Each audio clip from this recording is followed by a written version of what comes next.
of victory and the agony of defeat.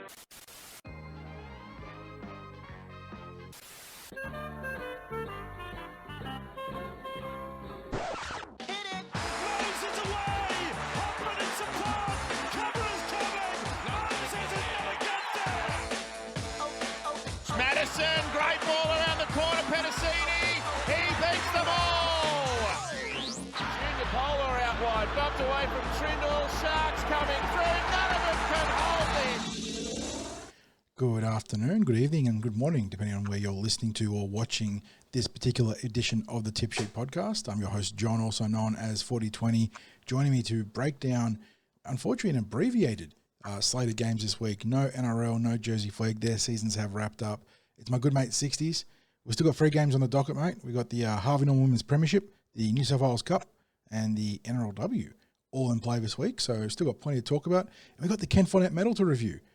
You were sending me the messages last night. I was with the live stream and having a lot of fun with chat, dealing with discussing the winners as they were announced. Couldn't quite last until the KT medal itself because I'd had a captive audience held hostage for about 2 hours at that point. But we had a lot of fun with that. And then the eventual winner was announced. And spoilers, Jack Williams taking it out. That was my tip, and very chuffed about that one. And a fantastic year for Jack. He ran away with it in the end, mate. Yes, he did. It was a big gap. It was almost like Jack and Daylight when it came down to that final vote tally. It was a great evening. We'll talk about that in a sec. Yep. Also, shout out to Julie, who is one of our listeners and readers of the Cumberland Throw that was in attendance and stopped me to say hello. And as we say all the time, the people that are our audience, our community, let's call it our community. Yeah, absolutely. That take the time to say g'day, and we appreciate it so much. It's the reward that we get for doing what we do, and we took such a long time before we put our ugly faces on the screen, and now that we get people come up and say hello, and it's probably been the greatest positive to come out of going on YouTube video in this past 12 months, John. Well, not even 12 months yet. But anyway, we move on.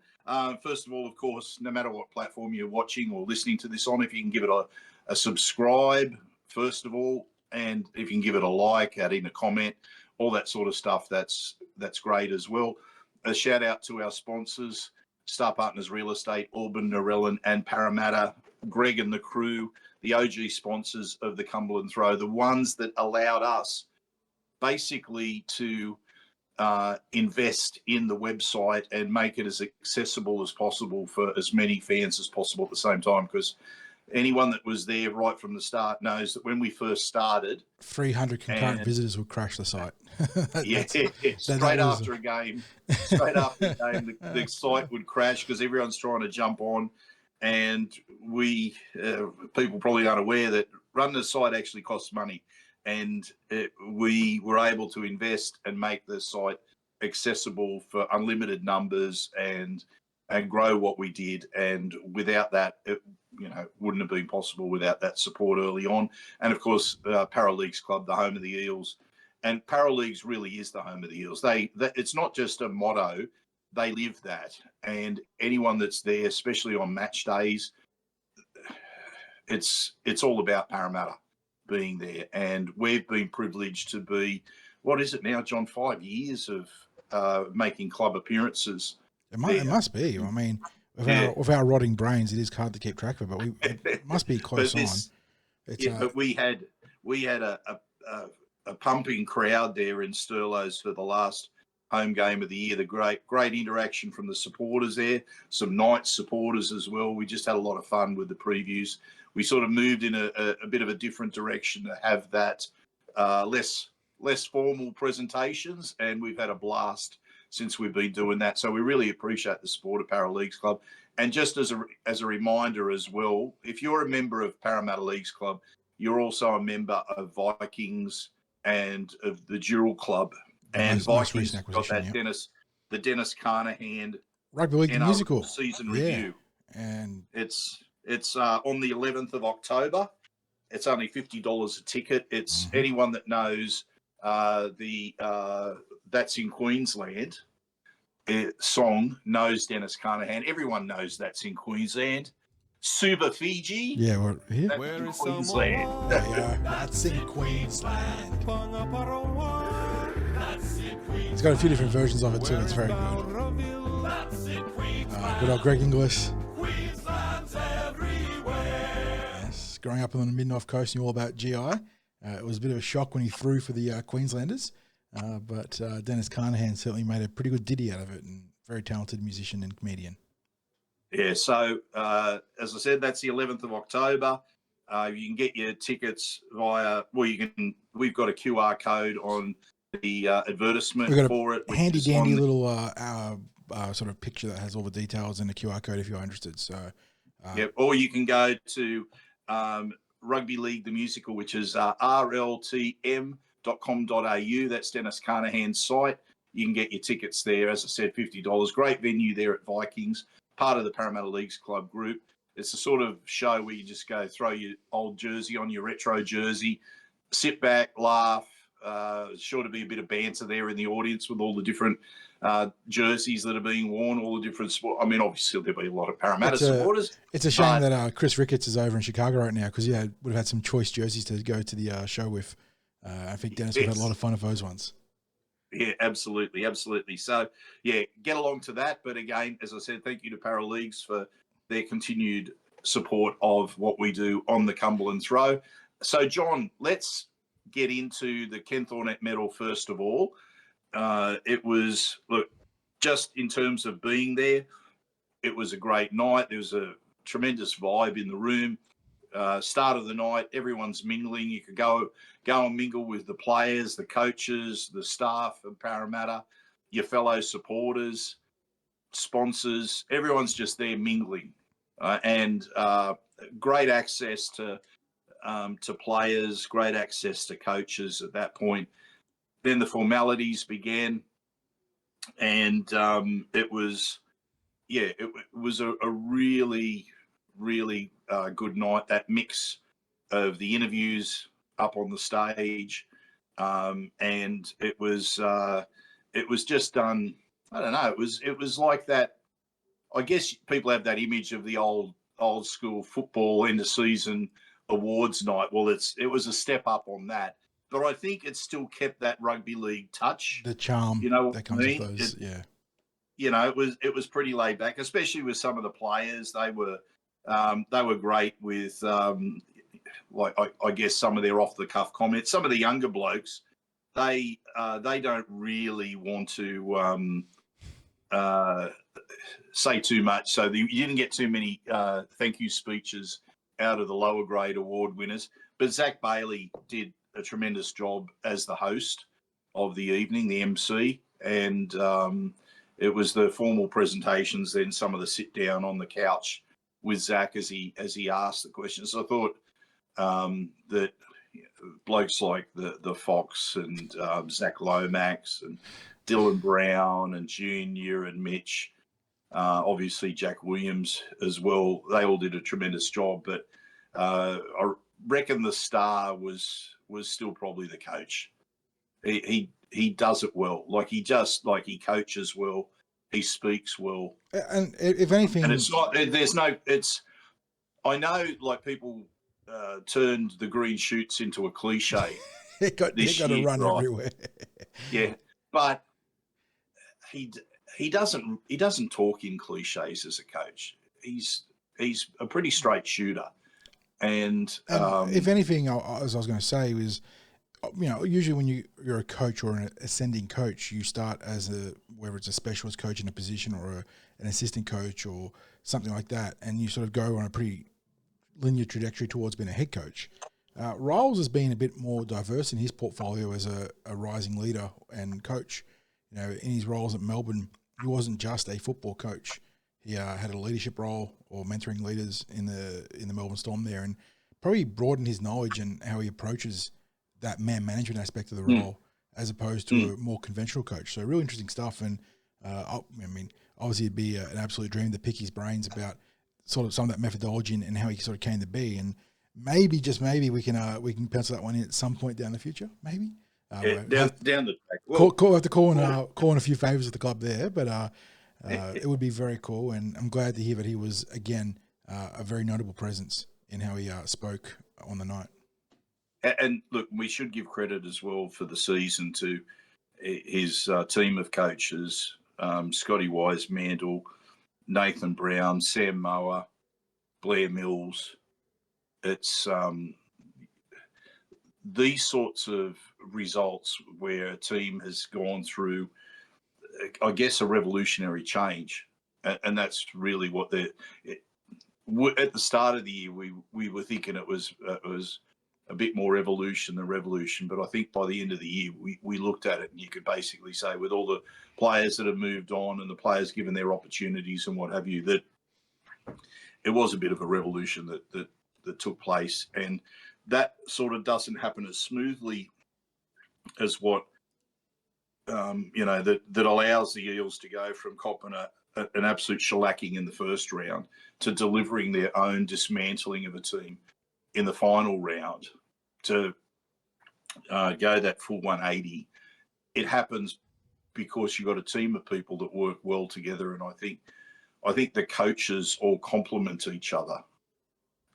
Look, it's a shame that Blair is moving on, because that's a family situation with moving back to New Zealand. But we've got the fellow who was the head of athletic performance at the Knights, who's joining the club. And I don't expect that the processes are going to change too much. He'll obviously have his own. Is it Matt Day or something Day or May? I believe it's Matthew J. Matthew J. I know it ended in A. I was going through all the rhyming. Reminds me of the Homer Simpson focus episode of The Simpsons, where he tries to find out his middle name because he was always Homer J. Simpson, and he uncovers a mural and it's J. He's like, oh, Homer J. Simpson. J-A-Y. So, but yeah, look, as I said, it's I don't expect the too much to change with the athletic performance aspect. The new bloke will bring in his some of his own methodology, and that's always a good thing. But they've had great success in how they went about things this year. So I'm pretty sure the coaches would be keen for something somewhat similar this year. So, John, let's quickly go through. We'll run through chronologically from how the awards are given out, because it does mean we sort of bounce around with the NRL, but this is how the award night played out. If you're feeding me the updates, I do have the official list here as well. So the 2025 Parramatta Eels award winners at the Ken Thornett Medal, the titular award, of course, for the best NRL player at the club, but also the awards night for all the other awards. Well, not the ladies' awards this year, because their season is asymmetrical. Their season's still going, yep. So they will have their awards night once their regular season, if they get to the finals concludes.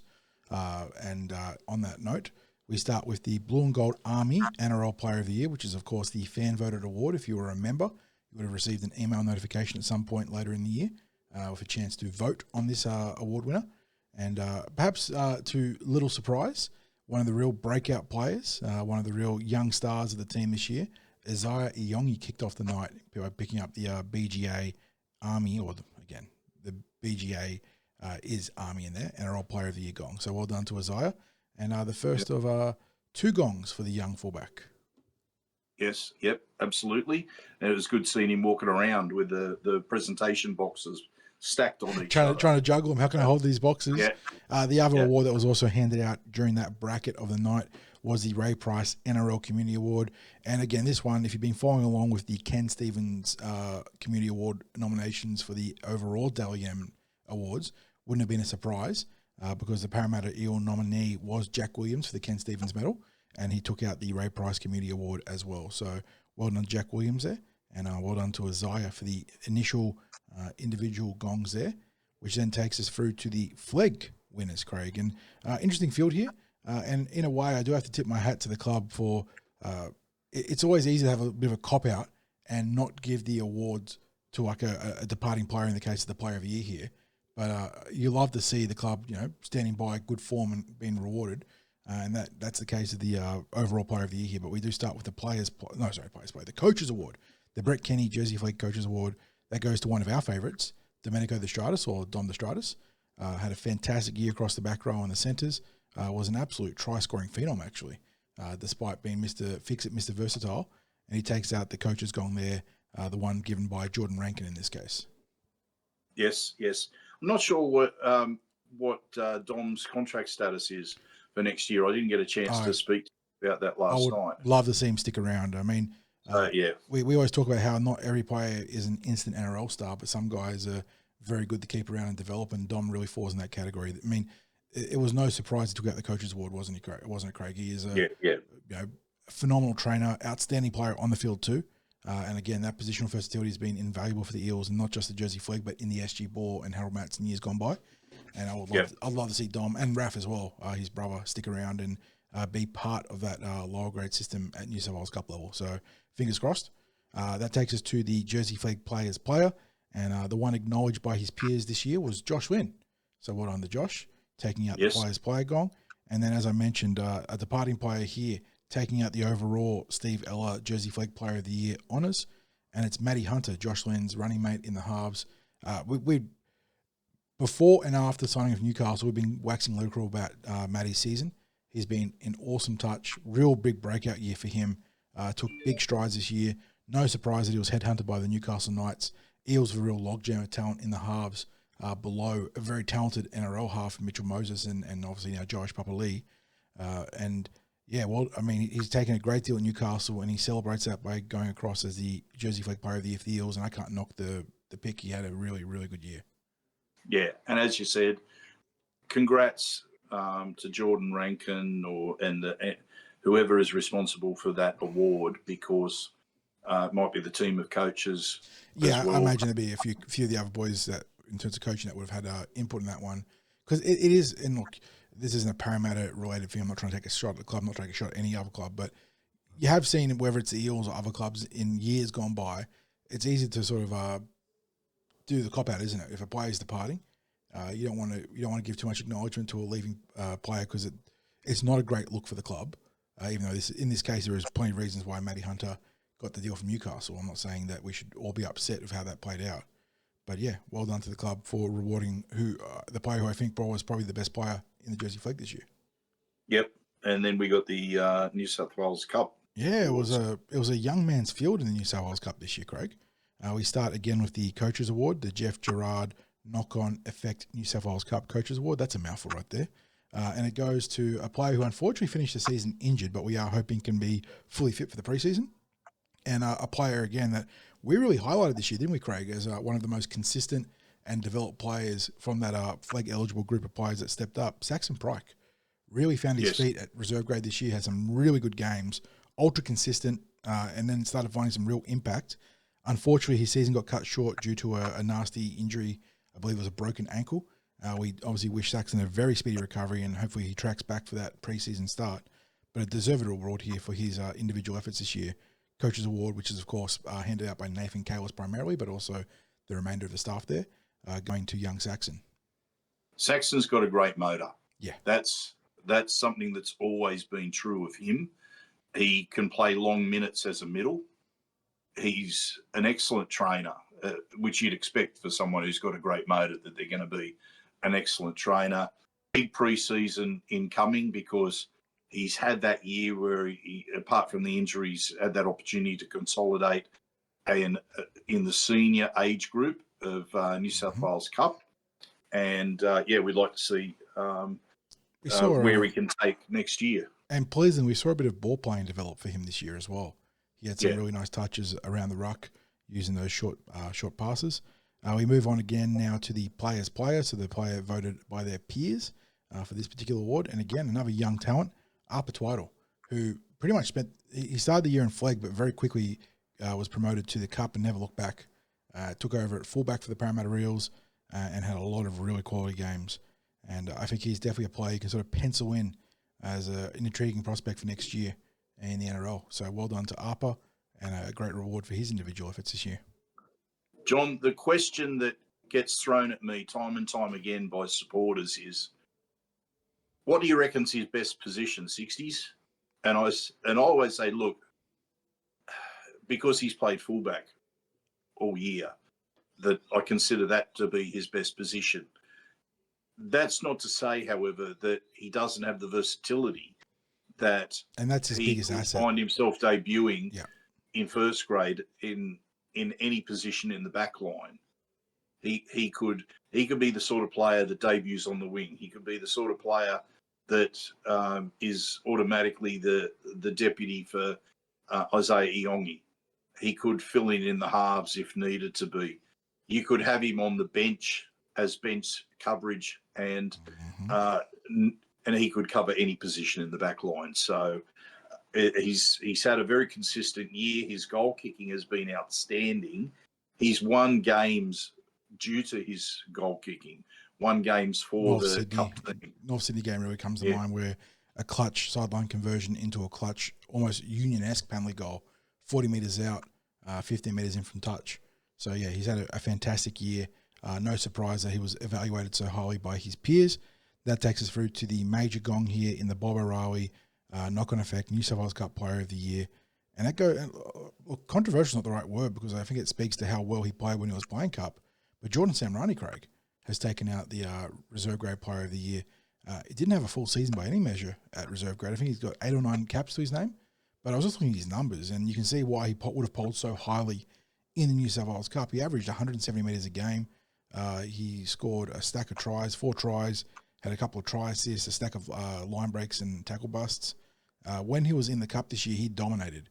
And it's no surprise that he earned that NRL recall on the back of it. But, yeah, really evaluated very highly by because the Player of the Year is the accumulated players' player and coaches' player votes, I believe, or in some capacity, something similar to that.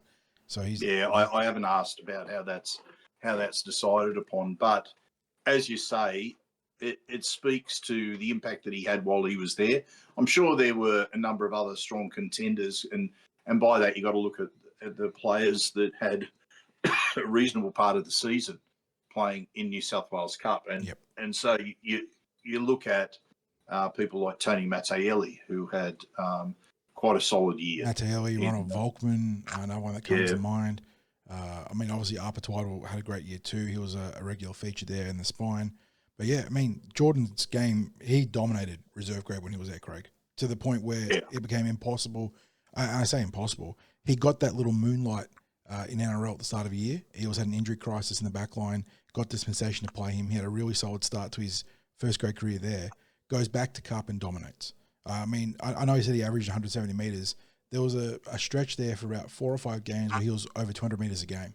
And he was just pumping out these productive, like beyond productive games. So well done to Jordan. And another member of what will go down maybe historically for the Parramatta Eels as one of their best rookie classes at the NRL level in decades. Part of 5 or 6 players that have come on in leaps and bounds. Yeah, absolutely, mate. Absolutely. So we now get to the NRL awards. The little intermission award there, of course, was the Club Person of the Year, the Michael Cronin Award. And that went to Ashley Evans this year, who I believe is the head of marketing and digital for the Eels. That's right. Yeah. Yep. I had to do so that sort of stuff is, when it goes to someone in that position, it's indicative of what they do that's above and beyond. Exactly. They're not just doing their 9 to 5. There is stuff that they're going well above and beyond for. And if you go back and look at the past recipients or award winners and recipients in that field, there are some outstanding individuals who have truly given a lot of time and effort to the Blue and Gold. So well done to Ashley for her not just nomination, but taking out of that particular award. And then, as you said, Craig, that brings us to the main event of the night, the 4 NRL awards. And we start off with the Eric Grove Senior NRL Rookie of the Year. An incredibly crowded field this year, mate.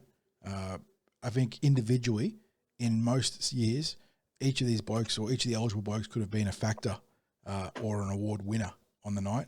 We're talking about the likes of Riley Smith, Sam Tuivasa, Jordan Samrani, Joash Papali. Charlie Geimer still qualifies as an NRL rookie, by the way, 2 games last year. Doesn't qualify because he played his 3 games across 2 other years, but Kitione Katonga, pretty much an NRL rookie.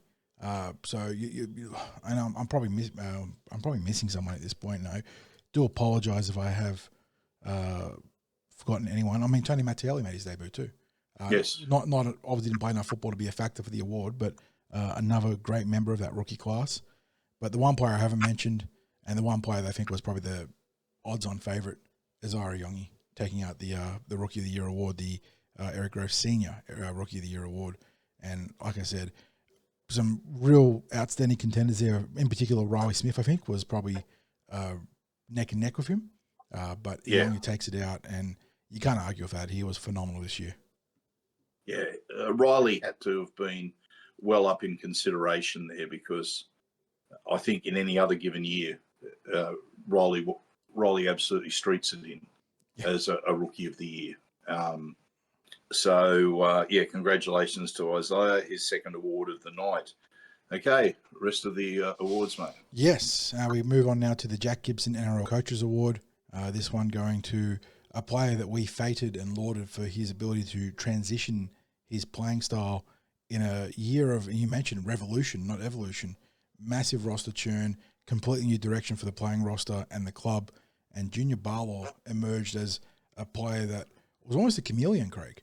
Started the year with some of those trademark junior efforts, 200 metres a game, big hits, offloads, flashy football and high production. And then as the team needed him to change, he changed. Took on a slightly different role, has been a fantastic leader, and that's been acknowledged by his coach and Jason Riles, who has singled him out for the Coaches Award, and I think probably one of the most deserving award winners on the night. Yeah, and we got to see the Junior in action from a training perspective, from the time that he's rolled up, and Riles had said to him that he wanted him to play lighter, that the game was going to require greater mobility in the Eels forwards this year. Mm-hmm. And he just said, first of all, Junior set about transforming his body shape. Not that he wasn't fit before, but he certainly took it to the nth degree in terms of how fit he got himself. He has always been a leader, but I think he took that leadership step another bit further. He's became a real genuine mentor for Sam Tulvaiti, which and we've seen how Sam has blossomed this year. And then Junior just seemed to build into the season this year and was playing his best football, really, I think, in the business end of the season. Mm-hmm. It's a pity the Eels didn't qualify for finals football, because he was going to be, in inverted commas, a featured player. Yeah, a difference maker. In the final series. Yep. So, well deserved. And I should mention as well that Jason Riles did reference Riley Smith in his comments about that award as well. So not surprised in the least. Talking about the field of contenders. Like for I said, it. One of the most impressive rookie classes the Eels have assembled in. You probably have to go back almost 2 decades to when we're talking about the final years of Brian Smith into Jason Taylor, and you had that whole crop of players, Hayne, Inu, Mateo, and the players around them that were also very talented and maybe didn't fully realise their talents at the Eels. But yeah, it's been a long time since the Eels have had such a fully formed and deep rookie class. Yes. And that now takes us to the Nathan Highmarsh NRL Players Player, as we mentioned a couple of times in this little review segment, the Peer Voted Award. And this one really surprised me when you sent it through, not because of the caliber of the player mentioned, but I suppose it speaks to the impact that Mitchell Moses had in the handful of games he played. I think it was 12 games this year. Might have been 13. Maybe 13? I think played 13, missed 11. So that's the 24 games. Such was his impact that his teammates have voted him their Players Player this year. And look, when he was available and healthy, Mitch dominated to the extent that he's been perhaps even elevated above Nathan Cleary and Jerome Hughes in the wider NRL community this year. And I'm not shocked that the players voted him in that way. Just the fact that there was enough gravitas of the performance to push him past some of his other contenders to that gong, I suppose just speaks to how respected Mitchell is right now at Parramatta.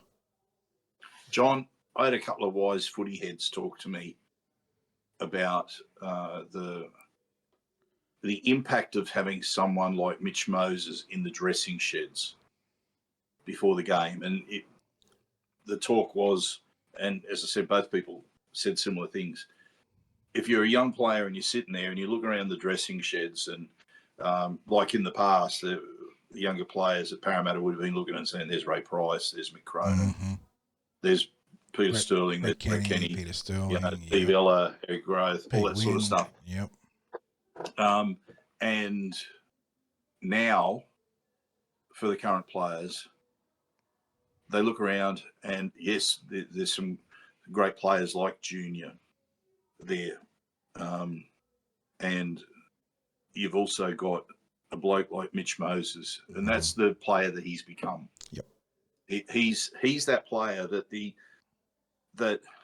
others, the younger players in the group, even maybe some of the older players in the group, they look at him, they see he's coming out on the field with us, and immediately that affects their mindset going into the game. Just that presence out there on the field means something to the other players. Even if a player like that has a bit more of a quiet game than usual, it's his presence out there and the confidence he instills in others.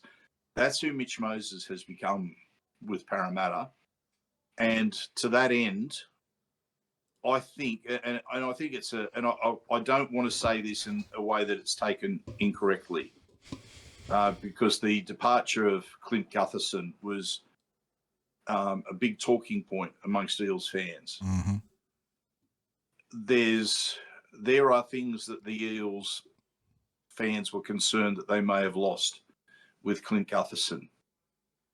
What I can see is that, first of all, the new superstars emerging at fullback, but our leaders have become better leaders because Gutherson's not there. They're not relying on him. I think they've had the personal growth without Gutherson there. So I'm talking about Junior. I'm talking about Mitch Moses. And, of course, the other one in the leadership group, Jack Williams. I mean, what do we need to say? Yep. Like, it speaks for itself.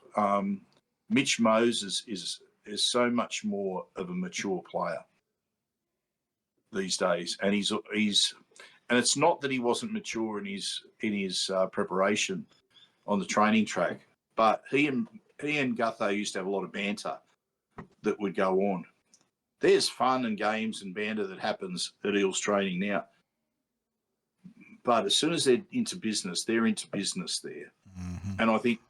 And I think Mitch Moses is one of those that knows what business means out there on the field and out there on the training track.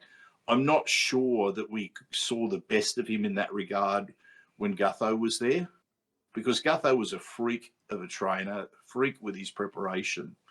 No one was going to get near him, but I don't know. It's just like, I think there's been, and I don't mean this as a slight in any way on Gutho. I just think the others have lifted their game since he's gone, and it's hard. I don't think we've skipped a beat since Gutho's moved on, and I was concerned that we would. I don't have any grudges or anything like that in saying this assessment, because I used to wax lyrical about Gutho in the training reports, the pre-season training reports, just how much of a freak he was out there. How on earth how does he keep finding an extra gear when someone challenges him to be the fittest, most competitive player out there on the training track? Because the way you train is going to be the way that you play. How do they replace that? Well, they just have. And they've done it because a whole lot of people, I think, have lifted their standards. Yep. So anyway, we won't talk too much longer on that, mate. We just get to the main. And look, no need for the big preamble this time around, because we did tip it off at the start of the show. The Ken Thornett NRL Player of the Year for season 2025. And not really a surprise when you factor in how many games he played versus a lot of the rest of the field. I think only Junior and Jermaine Hopgood played more games pretty much in the context of like mainline players. But Jack Williams taking out the prestigious gong for the Parramatta Eels. As we said, heading a very competitive field, but also running away with it. A really good year for Jack Williams. You mentioned he was integrated into the leadership group in the preseason. Spoke volumes to how well he took to the playing group here and how he found his feet at Parramatta. And his versatility across the front and back rows of the Parramatta Eels being a huge aspect of the Eels coming on in that second half of the year under Jason Riles. And certainly going to be a big part of the team next year too. Yeah, absolutely. Right at the start of the year, he turned up early to pre-season, got a list of things that he needed to do with a bit of rehab that he had to do with an injury. Wrist injury So he, again, we're talking about professionalism. Yep. There with someone like him. He was immediately a person that the playing group had this respect for, that is only reserved for the very elite, and they just they wanted him in the leadership group. This is a new arrival at the club that it fell that way. That'll tell you how quickly he was embraced by the others, and we've just seen him develop as, I guess he's had that opportunity now at Parramatta where he's a starter, he's an integral part of the team. Did he have that in spades at the Sharks? I don't think so. Has he lifted as a player at the Eels? Well, we're certainly seeing the strike power that he's got when he's playing on an edge. I prefer him as an edge forward than a middle forward, but his versatility gives Jason Riles options, especially if Riles next year wants to play other combinations of players, be it Gideon and Kelmer as back rowers, or be it Gideon with Charlie Geimer. Whatever the structure is, having someone who's been absolutely insanely good in the back row in Jack Williams, who can also play middle, it just gives that versatility that Jason Riles would enjoy when selecting what he thinks is his best 13 for any given week. So, yeah, congratulations to Jack Williams. Looking forward to seeing what his second year at the club might deliver. If he can take it to another level after winning the Ken Thornett Medal, how good is that? And again, I'll come back to it, as someone for his first year in the club, he's now in Eels history books as a Ken Thornett Medal winner. Mm-hmm. Like, if you're him, you've got to be feeling fantastic about that, and rightly so. Anyway, John, as I said, it was a good night. For people who don't do the socials, I have got a message up there that Dylan kindly relayed to us last night at the Ken Thornett Medal. I went up to him and I just said at the end of the night, I'd said farewell to him before, but I knew I'd get the chance to say goodbye at the Ken Thornett Medal. And I went over to him and I got the phone out and he goes, "Photo, eh?" And I said, "Look, you know me, mate. I'm not one for taking photos with players. That's not how I roll." But I said, "Look, 10 years, mate.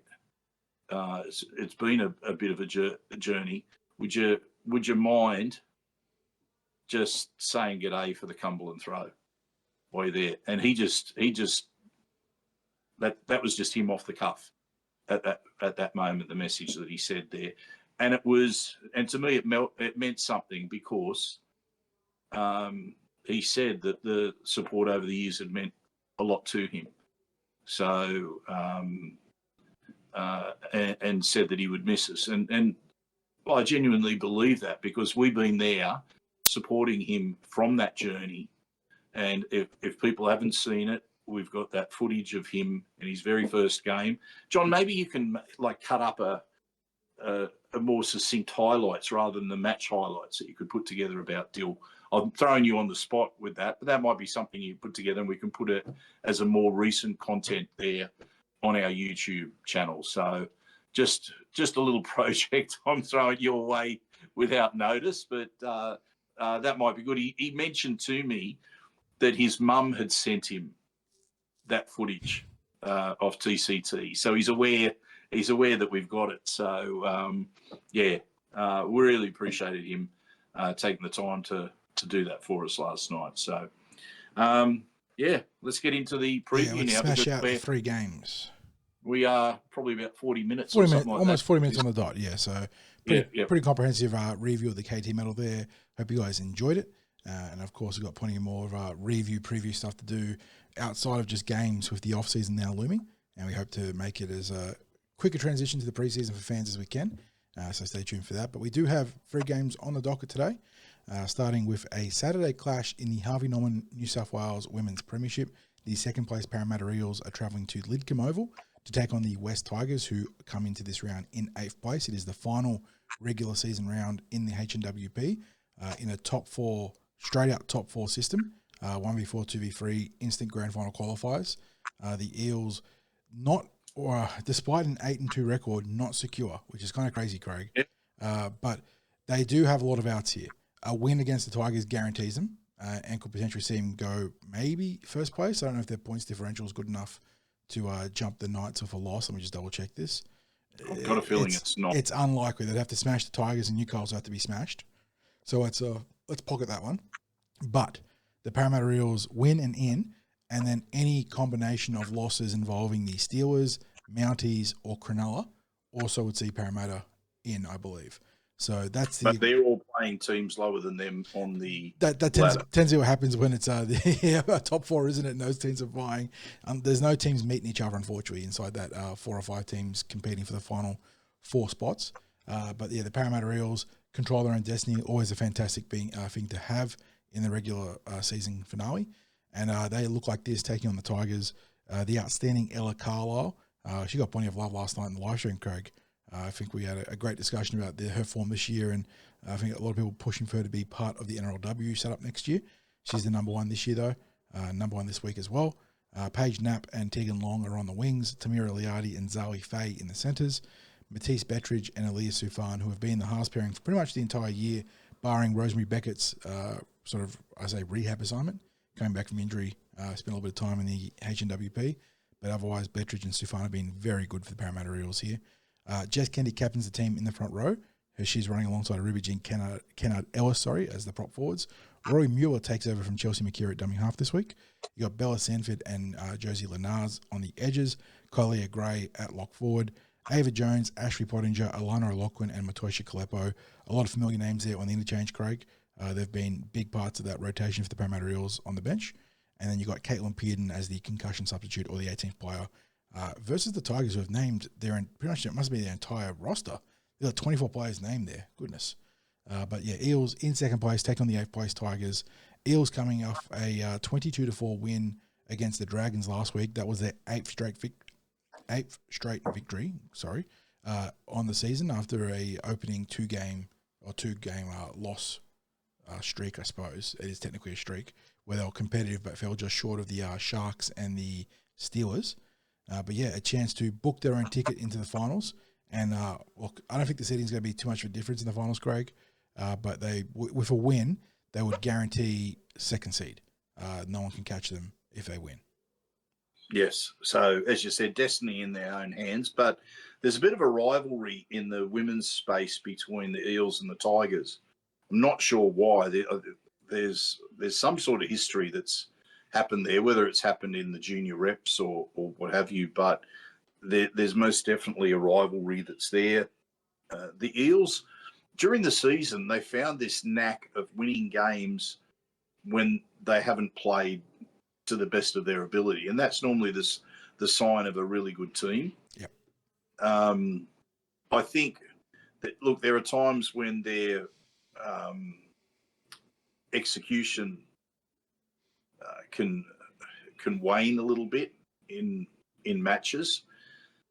I think there's been the odd occasion they've let a team get into the match a lot more than what they would have liked. Yep. But they've still found a way to win, which again is a massive positive.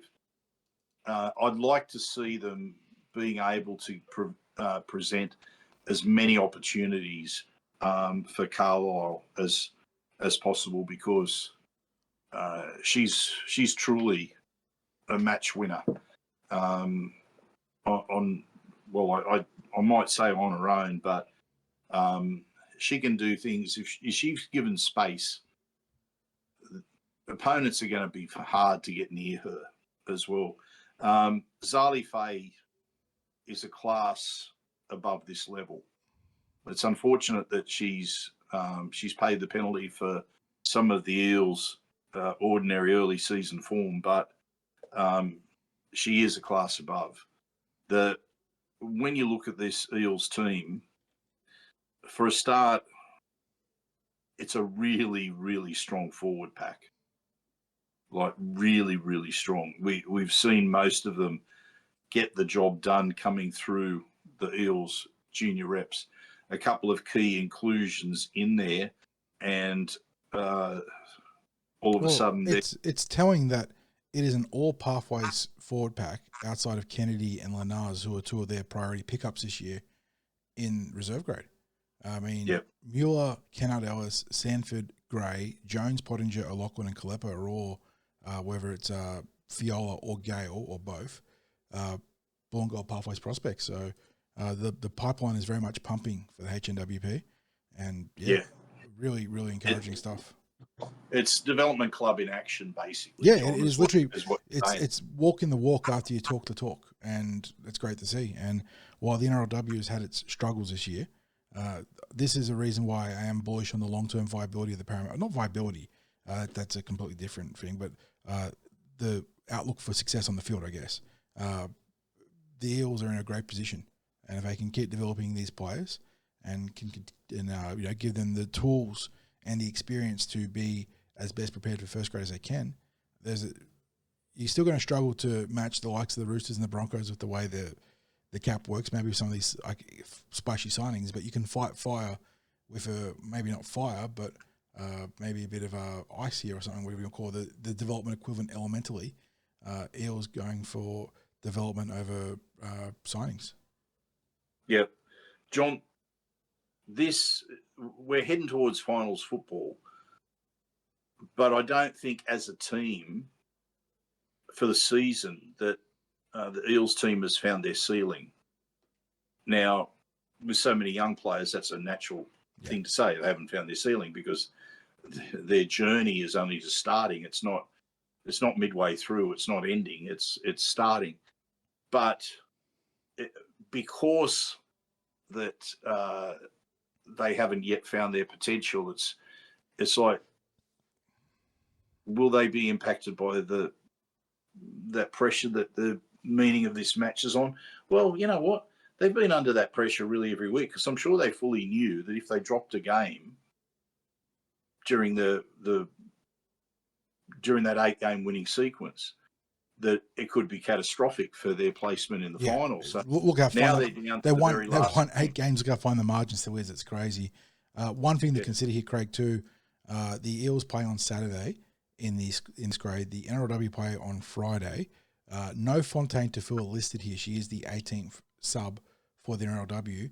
Maybe a consideration to come back into the team. I'm not sure. Could be a possibility. Yeah, you would think so. I reckon you could almost guarantee if she doesn't play, she'd come back into the team. John, I'm going to tip the Eels to continue on their winning way. I can't find a reason to tip against them. No, that I would want to, but you have to go with winning form for a start. You have to go with talent, and this Eels team is bristling with it. And maybe they flex their muscles a little bit this week. I don't know. Yeah, look, it could be. It's just like the forward pack, really. I think they're almost too good for the grade. And it's not to take away from the backs, but they really do lay a platform in this grade. Again, look who they're missing in terms of, I can pull up the, where is it? Because here it is. I know that things can change a bit there in terms of who would be, because you've got Tess McWilliams and Rivley Arlaw, and we saw Fontaine obviously make a debut recently, but the four pack's also missing the likes of Tyler Amiatu and Rashay Farmasuli, or whoever of those young players would have been bumped down to the grade on the back of those injured players being healthy. So yeah, the Eels not in their full form either in that regard of personnel, and they're still doing wonderful things. So Parramatta Eels win this one, and I'm hoping, like I said, they can flex their muscles a little bit here and maybe make a bit of a statement win ahead of the finals. Yeah, so I still think it's going to be tight. Their matches have been relatively tight all season, but I'll I'll tip a 10-point margin, and I'll tip Tegan Long to get the first try. Mm-hmm. Okay, that then takes us to the New South Wales Cup match, where the Eels are playing at my favourite ground, the Leichhardt eighth Oval. wonder of the world. Yeah. If you weren't watching me, surely you detected the sarcasm in my voice. Just dripping with it, just a little bit. Look, what a weird sort of circumstances Parramatta fans find themselves in this week, because I know that Ricky's a polarising character, Craig, at the NRL level, but Eels fans are going to have a love-hate relationship with the Raiders this week. In New South Wales Cup, we hate them. In the NRLW, we're going to love them. Because the Eels want to knock over the Raiders in reserve grade here in the knock-on effect New South Wales Cup, but in the NRLW they are counting on the Raiders to upset the Gold Coast Titans, alongside the Eels also taking care of business in their head-to-head game with the Bulldogs. But for the Cup, they do have changes this week, Craig. Not the big set of reinforcements we were hoping for. We knew that Witter McGregor would not be available for this game, serving the final leg of a 2-game suspension that happened against the Bears, wasn't it? Was the regular season finale there. He got in a bit of trouble with the MRC. But the Eels do get back their player of the year. Jordan Samrani is in. He takes over in the centres from Bowie Simonson, who is out with concussion-like symptoms. Meanwhile, the Eels also get a singular reinforcement on the bench. With the jersey flag wrapping up, Tyrese Lakini has been freed of his under-21s responsibilities, and he rejoins the reserve grade team where, honestly, he probably played more football, or at least in the back half of the year, he played more football on Reggie's than he did at Flegg. So that is a boost for the Eels. That means they look like this from 1 to 17. Their player's player, Arpa Twaddle, with the custodial role and the number 1 on his back. Jake Tungor goes to the wing, opposite of Samuel Luizu. Araz Namva and Jordan Samrani are the centres. Lorenzo Talataina will work in the halves alongside Ronald Volkman. We move to the front row where Brock Parker, Joey Lussick and Tony Matayeli are your starting 8, 9 and 10. On the edges, Josiah Funa Ayuta and Will Lewis. And at lock forward, departing captain Dan Keir. Might be his last ride here as a Parramatta Eel. Hopefully it isn't, and they can progress through to the grand final qualifier. On the bench, I mentioned Tyrese in the 17 there, but Cruz Natili Schmidt, Yeti Samuelu, and Ryder Talangi round out what is a very young set of rotation forwards. And the Eels taking on the Canberra Raiders, who a lot of people I don't recognise in this roster here, Craig. I was looking. Obviously we know Albert Hopewadi, a very seasoned NRL back. Jalen Afa-Masanga we've seen in the past. He's a talented halfback there. Malachi Smith we've seen in the juniors. Now progressing obviously through to Reggie's.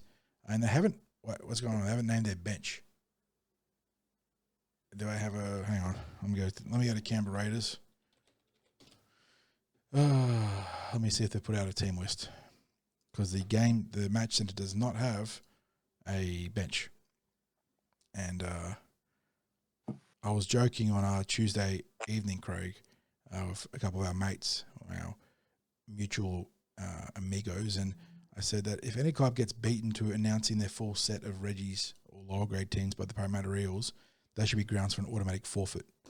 And that was the case this week. The Eels got their cup team out first across all the 4 teams in action. That is the wrap-up. Where is their team list? There it is. They have not named the bench. I don't know what's going on. Okay, no bench for the Canberra Raiders. Lock it in. They're playing with 13 people.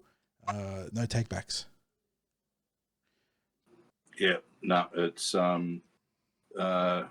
bit hard to predict what's going to happen when you don't know the quality of the bench. Missing nearly 25% of their team, yeah. Yeah, absolutely. John, it's an interesting group that the Eels have named. I was having a look at that before as you were running through things.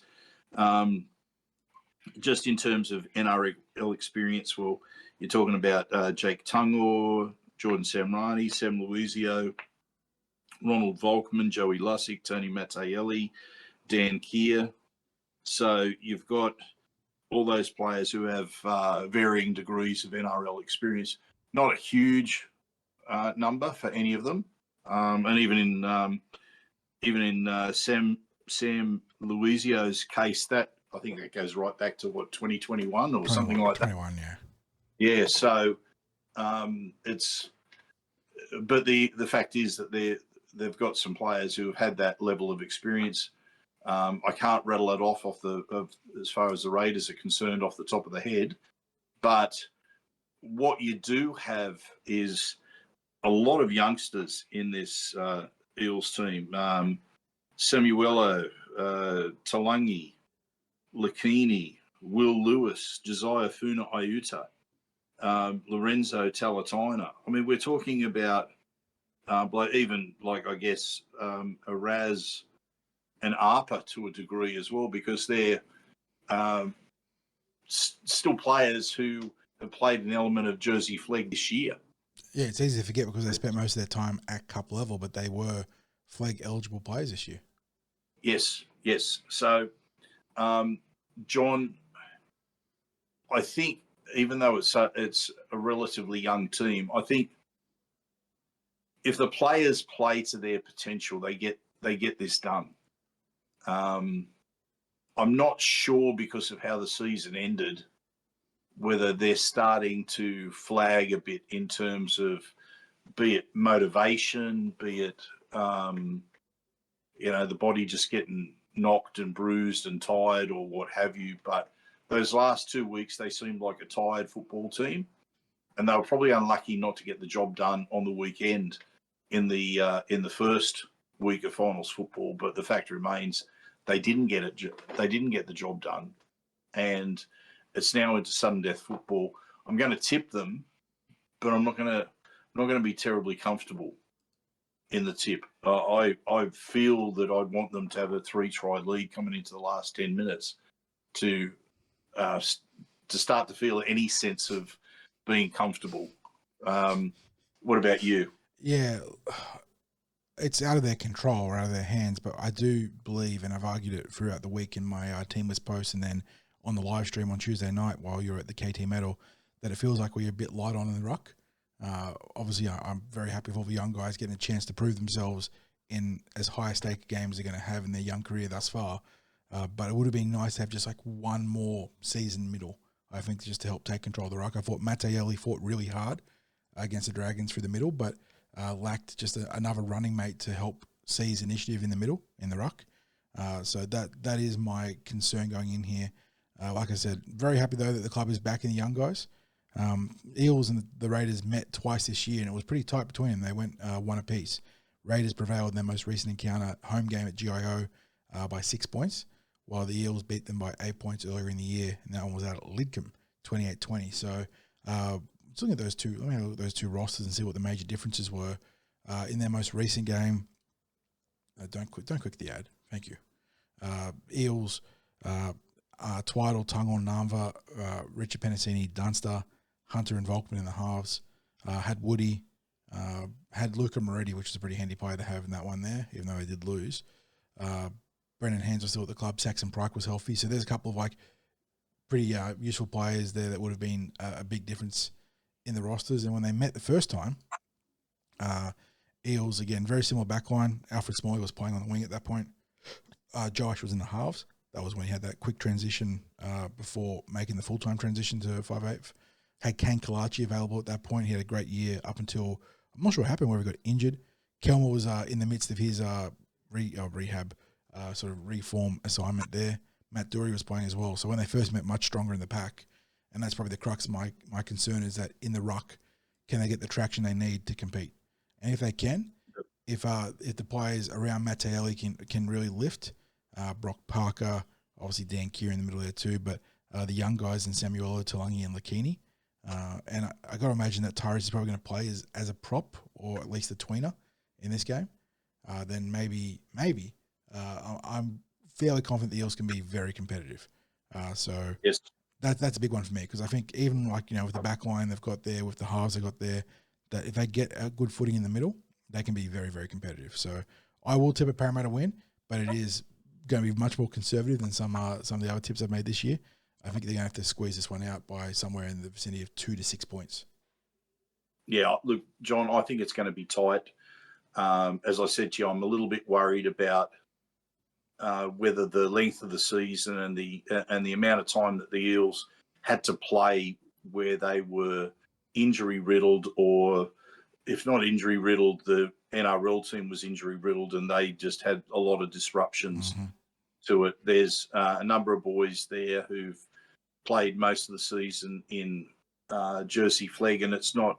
I don't say this as a criticism, but it's because it's not meant that way. But this is now a finals game in senior football, so it's an extra demand placed on them. So I'm not saying they can't rise to it. I'm just saying it's an extra demand placed on them to rise to the next level.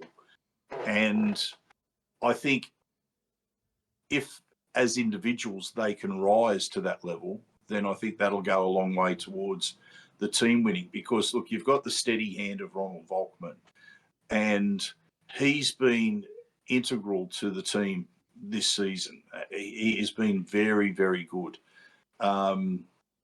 Look, I guess you'd say the spine have a lot going for them at the Eels. Twiddle, Lorenzo, Ronald Volkman, Joey Lussick. I think it's a spine that can win the New South Wales Cup. But are they? Have they reached exhaustion point in terms of mentally? Yep. And especially coming in with those two heavy losses in the last couple of finals rounds. If they get past this round, John, I think they're a chance of winning the comp. That's how much I, first of all, this is like the second wind wall, isn't it? Like, yes. You've done it, mate. You've nailed it. You've nailed the wording that I was looking for. It is like them getting a second wind this week. If they find that second wind, I think they go on with it. If they can't, then I actually, like, if they lose, I don't think it'll be narrow. I think they would. I think they'd get a score put on them. I think if they win, they'll win narrow, and I don't have a problem with that. Yeah, and that's it's sudden death football, baby. You take whatever W you can get. Yeah. And the other sort of periphery stuff to this here is that Eels facing the Raiders, obviously, they would face the loser of the Warriors and the Dragons, because that is the major grand final qualifier. That then goes through to a minor grand final qualifier with the top 5 system. So that's what's at stake or on the line for the Parramatta Eels. They would go through to another sudden death game against one of the Warriors or the Dragons. Yes. So, John, I'm going to tip the Eels to win it. But as I said, if it just is a bridge too far in terms of the mental side of it, and you wonder sometimes about that as well, where both the other grades are gone. The NRL have finished up, the Flegg have finished up. It's just the New South Wales Cup. Do they get their heads around that this week? I mean, all of these blokes, they're pretty much professional footballers, a lot of them. Actually, it's a mix, isn't it? You've got the professional, you've got the semi-professional in this grade. If they get their heads around this, if they're really switched on, they get the job done. If they're not, it could be a score. So second wind, as you said, John, and I think, as I said, if the Eels get past this, I do think they can go on with the job. So let's say they will get past it. I like it. And now that brings us to the NRLW match. And I didn't think I'd be saying it this week, John, but the Eels are still a chance to play in finals football. Yeah, they roused from their month-long slumber with a very good win over the West Tigers. Say Hawaii or Hawaii? Hawaii. I want to suck your blood. Really bad. You're supposed to say Hawaii, and I say thank you, and then you say you're welcome. You're welcome. A really bad Transylvanian accent there, of course. But yeah, the Eels. Yeah. Eels coming into this one off that big win over the Tigers keeps them alive. An unlikely outsider for a top 6 or a 6th place finish and a finals berth in the NRLW. They do require the Canberra Raiders to knock over the Gold Coast Titans while also simultaneously taking care of the Canterbury Bulldogs. So this is a game with a lot on the line. Eels have only a couple of changes here. No surprises, Craig. Played their best football of the year probably in that win over the Tigers. And coach Steve Georgiou has only opted to bring back Elsie Albert into the starting team, who was a late scratch for the Eels during the week or lead up to that game, which also causes a flow onto the bench. So we go through the team as always. At fullback, Abby Church. On the wings, Kiana Takarangi down the left and Martha Mattielli down the right. Fleur Ginn and Lindsay Tui are the young centres. In the halves, it's Rosemary Beckett and Rachel Pearson. We mentioned Elsie Albert making her return. She is scheduled to start in the number 8, with Ruben Charrington and Brianna Eels working in the front row alongside her. Chloe Jackson on the edge with Mahalia Murphy on the left. So Chloe Jackson down the right, Mahalia Murphy down the left. Mahalia also the captain. Kendi Charrington locking out the scrum and the final starting berth in that top 13. Onto the bench where we have Boss Kapua, Paige Travis, Tess McWilliams and Riverly Arlaw. Fontaine Tafua is the 18th player or concussion substitute as it stands. Tanika Todd Hunter, Ruby Jean Kennard Ellis, Zoe Faye and Mia Middleton, the reserves. So no Tanika in Reggie's last week too, and no Middleton. So that could also be HNWP considerations as well, as an addendum to what we talked about earlier in the podcast. But that is how the Eels line up 1-17. The major change, of course, being Elsie Albert's inclusion. I'm hoping that she's fit, Craig, but the Eels did a very good job replicating her absence in the aggregate. I think a lot of players stepped up to fill the void that she had or left, and that's what it takes sometimes when you lose a star player. So well done to the girls last week in that regard, but it would be nice to get Elsie back fit and firing. John, last week, the Eels played a faster brand of football, line speed a little bit better, significantly completion rate was very high. Mm-hmm. And the players that we were looking for more from really had probably their best game of the season. And, particularly the captain, Mahalia Murphy, I thought she was really, really good. We saw Abby Church, when she was chiming in, slicing through the defence. Yeah. And, of course, the interesting debut last week, we saw Fontaine Tafunga make a great debut, someone who was in the first year of Tasha Gale this year. So an 18-year-old debuting by the end of the season in the NRLW. But Kiana Takarangi at the other end of the scale, she's 33, and she made her debut for the Eels. She's, of course, played with the Roosters and the Sharks and the Knights, I think. I think that is the 3, yeah. And of course, becomes the part of the only father, daughter, son combination to play top grade with the same club and score. Yes, there you go. Yeah, Louis scored the 1 try. Brad scored quite a few, and Kiana's at 1 and counting. So, as I've been saying in the last week, that's some prime rugby league trivia you want to stash away for when that pops up in a competition at some point. Yes. And yeah, just a really cool piece of NRL history there too as well. NRL/W history. Yes. So she got the first try last week, and that sort of stuff is just maintaining your width, keep calm, keep out on the wing, be ready for opportunities like that.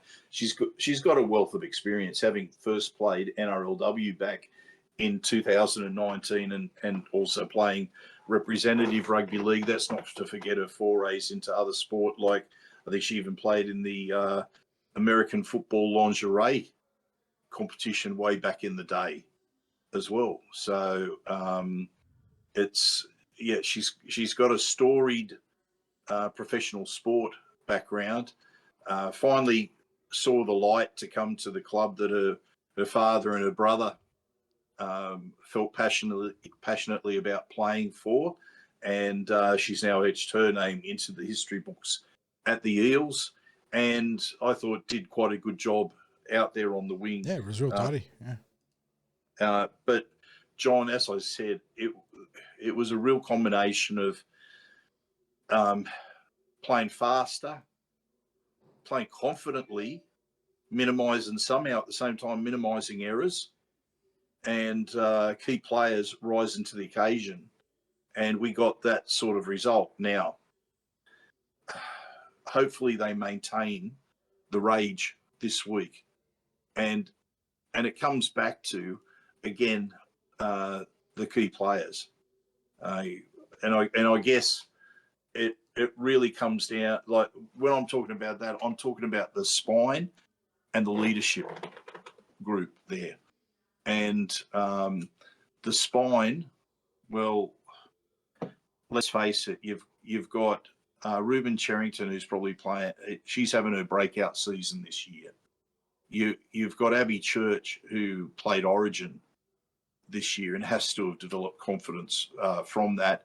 She was struggling a little bit, I think, with Rachel Pearson's form being just a bit below what it needed to be in previous weeks, and I think that impacted Abby. But Rachel Pearson had a far better game this last week, and we saw, as a consequence, the players around her have an improved game as well. They should get the job done this week, John. They should get the job done. Look, There's no guarantees, as we've seen in any game of rugby league, but especially in the women's game, because we've seen those upsets take place all season.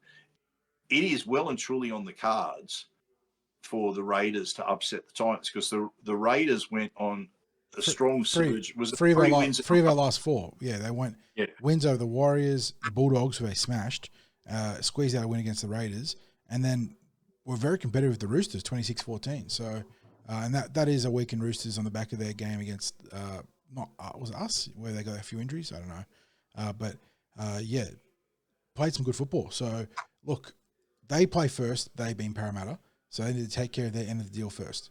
And that is the important thing. I think that allows them to, I know that they'll have it in the back of their mind, but they can also play their best football knowing that they don't have to worry about a result. Like, the result will take care of itself after. Go out there on Friday evening, play your best brand of football, smoke the Bulldogs if you can, get a big win. For and against doesn't make a difference because the Titans are on odd points. They've got a draw. So they got a half a game on the Parramatta Eels. So regardless of how the two teams win, lose, the only thing that's important is the win and the loss. So take care of your business and let it sort itself out on Saturday with what's out of your control.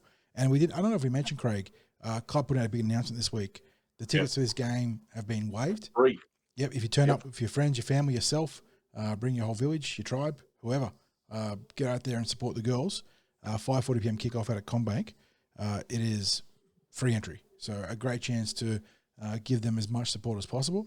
And yeah, I'm with you, Craig. If Rachel Pearson and other senior players step up, they take control of the football. I think that the equation really solves itself. You know, it's basic algebra for the Parramatta Eels.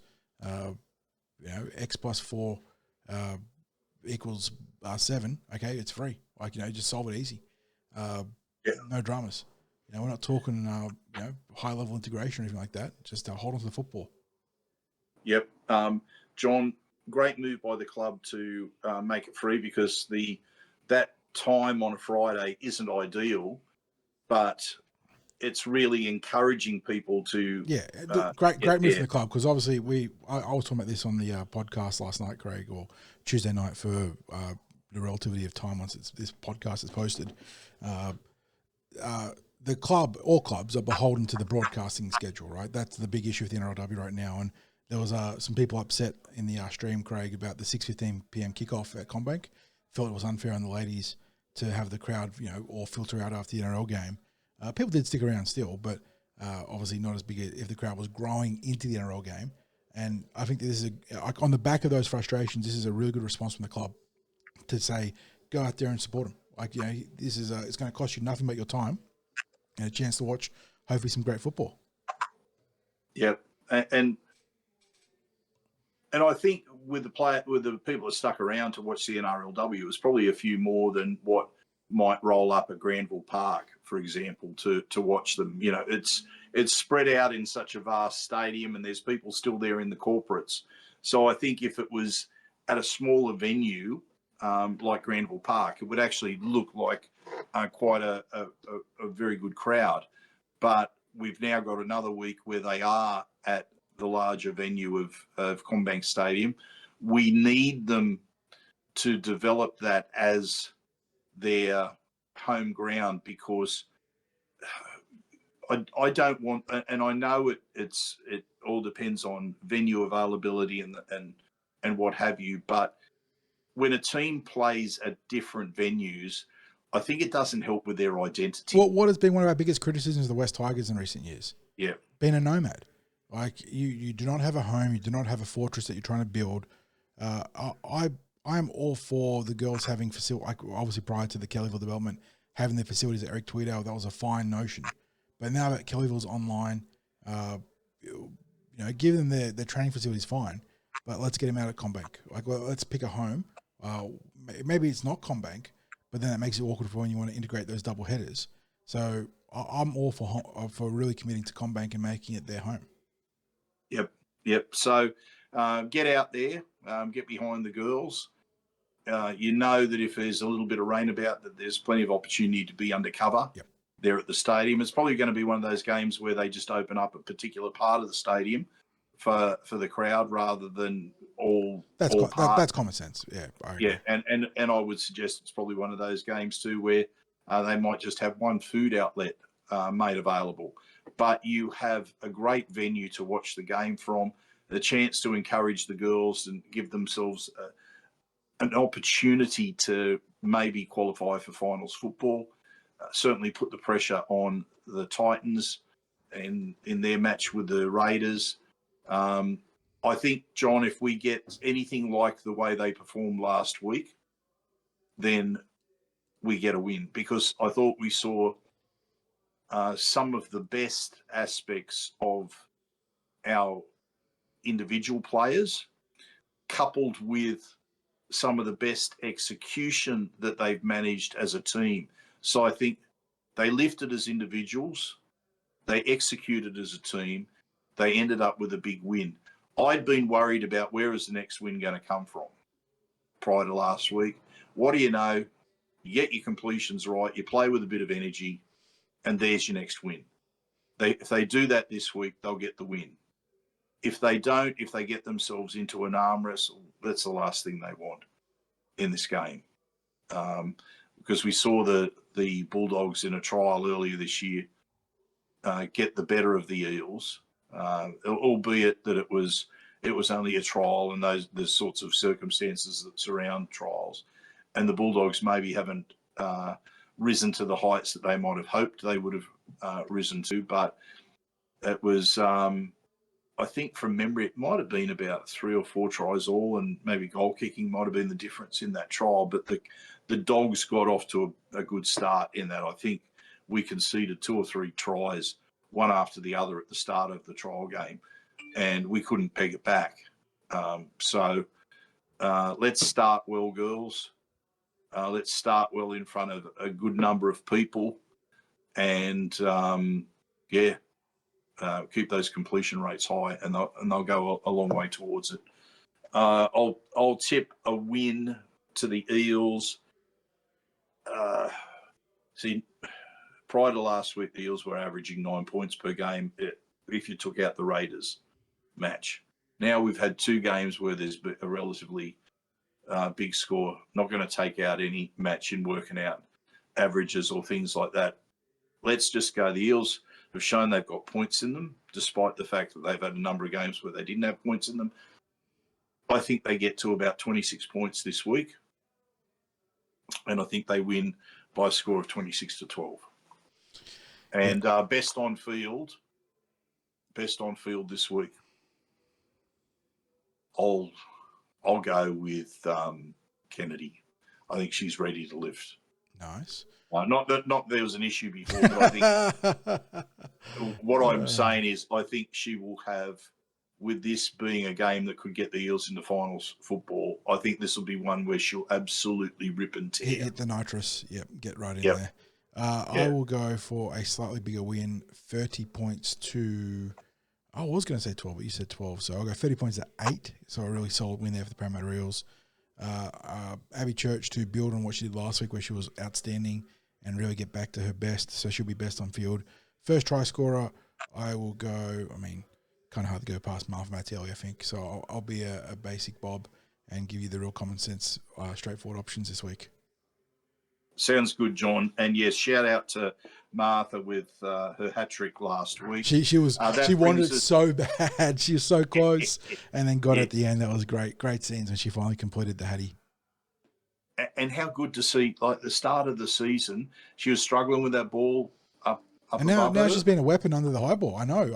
Had legitimately. I was worried about her long-term projections under the high ball, and then she's really, whether it was confidence or being worked on at training, has come back and has been an absolute weapon under the high ball. So well done to Martha. Deserved first career Hattie as a Parramatta Eel. Had a phenomenal game. Her work out of the backfield of Abby Church was a big difference maker for the Parramatta Eels, and that's another point that I really hope the Eels can work on against the Bulldogs, being able to attack from different angles on those kick returns and early set work out of the backfield. So, John, that brings us to the end of our preview podcast. Don't forget, our content continues. We're there 12 months of the year. Our podcasts are there. We can't thank our viewers, our listeners enough. We haven't talked about numbers, but we're across our three platforms. We're looking at across all the platforms, across the podcast through the week. We're looking at around the 6,000 to 7,000 people that are there for our podcasts across the week, every week. And we can't thank you enough, especially when you take the time to come and say g'day or get involved in the live chat on our instant reactions and on the Tuesday News podcast. As I said, we'll keep the content coming your way. We've got some great ideas for content during the off season. We'll have plenty to talk about in the pre-season. And thank you to everyone for that. Like and subscribe. And also thank you to our sponsors, Star Partners Real Estate, Auburn, Narellan and Parramatta. Parramatta Leagues Club, the home of the Eels. Don't forget Dennis Carnahan's show. John, as I always say, go you mighty Eels.